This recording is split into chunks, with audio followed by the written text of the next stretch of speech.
अस्सलाम वालेकुम, welcome back. हमने हमारे कन्वर्सेशन के टैब को जो है वो देख लिया था, उसमें क्या क्या ऑप्शंस होती हैं। तो चले देखते हैं अब गो हाई लेवल के कैलेंडर्स में कौन कौन सी चीज़ें होती हैं। तो सबसे पहले जब भी आप कैलेंडर टैब में आएंगे तो आपके पास एक कैलेंडर व्यू शो होगा। अब कैलेंडर व्यू में क्या हो रहा होगा, आपकी जितनी भी अपॉइंटमेंट्स या बुकिंग्स होंगी ऑलरेडी, ठीक है, जो बुकड होंगी वो यहाँ पर शो हो रही होंगी, ठीक है। और उसके अलावा आप यहाँ से मज़ीद जो है वो डिटेल्स जितनी भी होती हैं आपकी अवेलेबिलिटी या उन सारी चीज़ों के बारे में वो देख सकते हैं, ठीक है। तो वो सारी चीज़ें यहाँ पर शो हो रही होती हैं। यहाँ पर आप जो है वो अपने कैलेंडर्स देख सकते हैं, ठीक है, कौन कौन से कैलेंडर्स ऑलरेडी आपके क्रिएट हुए हुए हैं। जिस तरह से एक ये पर्सनल कैलेंडर या डेमो कैलेंडर, ठीक है, तो इनके दरमियान आप स्विच कर सकते हैं। और उसके अलावा नेक्स्ट हमारे पास आ जाती है अपॉइंटमेंट लिस्ट। अब अपॉइंटमेंट लिस्ट में क्या शो हो रहा होता है, हमने जो भी कैलेंडर क्रिएट किए किए होते हैं उनमें जो भी अपॉइंटमेंट्स जो हैं वो हुई होती हैं, किसी ने बुक की होती हैं, वो सब की सब अपॉइंटमेंट्स यहाँ पर शो हो रही होती हैं। अब वो अपॉइंटमेंट्स कैसे शो होती हैं, हम अभी एक कैलेंडर जो है वो ऑन कर कर मैं आपको अपॉइंटमेंट एक बुक कर कर वो दिखा भी देता हूँ कि यहाँ पर किस तरह से अपॉइंटमेंट्स जो है वो शो होती हैं। तो चलें हम चलते हैं कैलेंडर सेटिंग्स में। अब कैलेंडर सेटिंग्स में क्या होता है, हम न्यू कैलेंडर्स क्रिएट कर रहे होते हैं, ठीक है, जो ऑलरेडी बिल्ड कैलेंडर्स होते हैं उन्हें हम एडिट कर रहे होते हैं, उनमें चेंजेस अगर कुछ करने हो तो वो कर रहे होते हैं। अवेलेबिलिटी और इस तरह की जितनी भी हमारी ऑप्शंस हैं फॉर या कनेक्शंस, फॉर एग्जांपल अगर हम हमारे गूगल के या माइक्रोसॉफ्ट के या कोई भी कैलेंडर हमारे गो हाई लेवल के कैलेंडर के साथ कनेक्ट करना चाहें, ताकि जब भी कोई बंदा कोई पर्सन हमारी जीएचएल के कैलेंडर में बुकिंग करने आए तो वहाँ से जीएचएल ऑलरेडी ऑटोमेटिकली हमारे गूगल से उस कैलेंडर में जो अवेलेबल डेट्स हैं बस वही शो करवाए, और हमें भी ज़्यादा इजी रहे ताकि हम उन डेट्स को मोबाइल और इवन कहीं से भी जो है वो इजीली ट्रैक कर सके। तो इस तरह से वो सारी चीज़ें हम यहाँ से मैनेज कर रहे होते हैं। तो चलिए सबसे पहले मैं आपको एक बुकिंग जो है वो करके दिखाता हूँ, फिर अब मैं एक कैलेंडर जो है वो क्रिएट करेंगे। तो ये अभी मैं स्केजुअलिंग लिंक जो है वो न्यू पेज पे ऑन करता हूँ। अच्छा, तो कैलेंडर में हमारी जितनी भी अवेलेबल डेट्स हैं और जितना भी टाइम है वो सारी चीज़ें शो हो रही होती हैं। फॉर एग्जांपल मैं यहाँ से कोई डेट एंड टाइम सिलेक्ट करता हूँ, और सिलेक्ट करने के बाद मैं यहाँ पर अपनी डिटेल्स ऐड करने के बाद एक बुकिंग जो है वो कर लेता हूँ। जैसे ही मैंने स्केड्यूल किया, ये मेरी बुकिंग यहाँ पर गो हाई लेवल में ऐड हो गई। सो लेट्स सी, मैं आपको सबसे पहले बुकिंग अपॉइंटमेंट लिस्ट दिखा लूँ। यहाँ पर एक अपॉइंटमेंट मज़ीद जो है वो क्रिएट हो गई है दिसंबर 18 की, जो कि हमने अभी क्रिएट की थी। तो चलें अब कैलेंडर सेटिंग्स में जाते हैं, एक न्यू कैलेंडर क्रिएट करके देखते हैं ताकि आपको उसकी सारी ऑप्शन और सेटिंग्स का भी एक दफ़ा आइडिया हो जाए। देन मैं आपको बताऊंगा कि कहाँ से हम अपने गूगल को कैलेंडर के साथ कनेक्ट कर रहे होते हैं। तो न्यू कैलेंडर पर हम क्लिक करते हैं। अब जैसे ही हम न्यू कैलेंडर पर क्लिक करेंगे, यहाँ पर हमारे पास डिफरेंट कैलेंडर की जो है वो ऑप्शन शो हो रही होंगी। कुछ मज़ीद भी हम एक्सप्लोर कर सकते हैं, ठीक है, इवेंट का कैलेंडर या कोई सर्विस से बुकिंग का कैलेंडर आप ऐड करना चाह रहे हैं तो वो कर सकते हैं, अगर आपकी कोई फिजिकल सर्विस है उससे रिलेटेड। अब क्लास बुकिंग, ठीक है, आप ऑनलाइन कोई क्लास करवाना चाह रहे हैं जिसमें मल्टीपल पर्सन एक ही क्लास जो है उसे ज्वाइन कर सके, उसके लिए आप कर सकते हैं।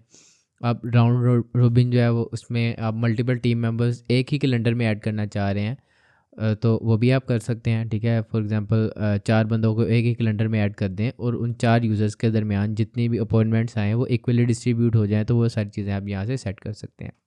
इसी तरह कलेक्टिव बुकिंग में मल्टीपल होस्ट जो है उनके साथ जो है वो या पैनल के साथ आप जो है वो कैलेंडर बुक कर सकते हैं। तो ये सबको आप एक दफ़ा जो है ऑन करके देख लीजिएगा, ठीक है। बहुत सिंपल चीज़ें हैं, सारी चीज़ें आपको easily step by step high level खुद गाइड कर रहा होगा, उसमें आपको समझ आ जाएंगी। तो सबसे पहले आप अपने कैलेंडर को नेम दें, तो हम यहाँ पर कैलेंडर का नेम ऐड कर लेते हैं। अब यहाँ से आप टीम मेंबर सेलेक्ट करेंगे। अब टीम मेंबर क्यों लाजमी है सेलेक्ट करना, तो जब हम ये टीम मेंबर सेलेक्ट करते हैं तो ये कैलेंडर से जब भी कोई बुकिंग आएगी तो वो एक तो वो टीम मेंबर को नोटिफाई कर दिया जाएगा, ठीक है, और ये बुकिंग उस टीम मेंबर के साथ जो है वो स्केड्यूल हो जाएगी। उसके अलावा हम यहाँ पर यूआरएल जो है वो चेंज कर सकते हैं अपने अकॉर्डिंगली। यहाँ से हम टाइम के कितने टाइम की हम मीटिंग जो है वो करना चाह रहे हैं वो सिलेक्ट कर लेते हैं और कंफर्म कर लेते हैं। अब कंफर्म जैसे ही हमने किया, ठीक है, तो वो कैलेंडर हमारा क्रिएट हो गया। मज़ीद कुछ सेटिंग्स देखने के लिए हम यहाँ से एडिट पर क्लिक करते हैं। अच्छा, वहाँ से भी जा सकते थे, लेकिन मैंने कंफर्म पर क्लिक कर दिया, इसलिए मैं दोबारा यहाँ से जो है वो ऐड कर रहा हूँ। वहाँ पर हमने नीचे एडवांस सेटिंग्स में जाते तो इसने हमारे पास ये पैनल ऑन कर देना था ऑलरेडी। अब यहाँ पर हम कैलेंडर का लोगो ऐड कर सकते हैं, ठीक है, कैलेंडर की डिस्क्रिप्शन ऐड कर सकते हैं, इसे किसी ग्रुप में ऐड कर सकते हैं अगर हमने कैलेंडर्स के कुछ ग्रुप्स बनाए हों। यहाँ से आप देख सकते हैं कौन सा टीम मेंबर एडिड है कैलेंडर में, ठीक है, मीटिंग कलर्स वगैरह आप चेंज कर सकते हैं। उसके बाद हम आ जाते हैं अवेलेबिलिटी पे। अब अवेलेबिलिटी, ठीक है, मोस्ट इम्पोर्टेंट जो है वो प्लेस है। अब यहाँ से हम अवेलेबिलिटी जो है उसे एडिट कर सकते हैं कि कौन कौन से टाइम पर, ठीक है, हमारा ये यूज़र जो है वो अवेलेबल है, ठीक है। तो हम यहाँ पर उन टाइमिंग को चेंज भी कर सकते हैं। फॉर एग्जांपल मैं कहना चाह रहा हूँ कि ये 12 AM से अवेलेबल है जस्ट 3 AM तक, ठीक है। और उसके बाद मैं एक और टाइमिंग ऐड करना चाह रहा हूँ कि 3 AM नहीं, ये उसके बाद 4 AM से मैं कहता हूँ कि 9 AM तक जो है ये यूज़र हमारा अवेलेबल होगा। तो इस तरह से हम मल्टीपल टाइमिंग्स भी ऐड कर सकते हैं। ऑलरेडी एडिट टाइमिंग्स जो हैं उन्हें डिलीट भी कर सकते हैं। उसके अलावा अगर फॉर एग्जाम्पल मैं कहता हूँ फ्राइडे को अवेलेबल नहीं हूँ मैं, तो फ्राइडे को मैं बंद भी कर सकता हूँ। तो यहाँ से हम हमारी जो अवेलेबिलिटी है वो मैनेज कर रहे होते हैं, ठीक है।